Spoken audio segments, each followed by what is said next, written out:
National Weather Service in Little Rock has issued a severe thunderstorm warning for northwestern Scott County in western Arkansas, southwestern Logan County in western Arkansas, until 7:45 p.m. Central Standard Time. At 7:08 p.m. Central Standard Time, a severe thunderstorm was located near Heath-Irwinstone State Park, or 13 miles southeast of Poto, moving northeast at 55 miles per hour.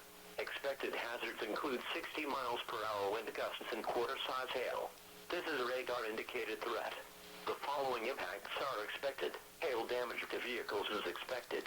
Expect wind damage to roofs, siding and trees.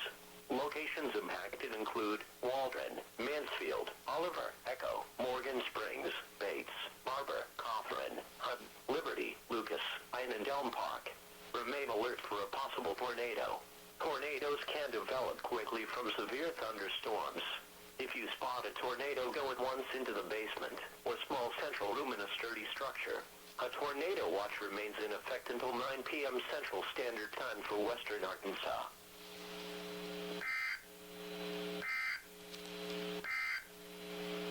At 7 p.m., at the Fort Smith Regional Airport, a thunderstorm was reported.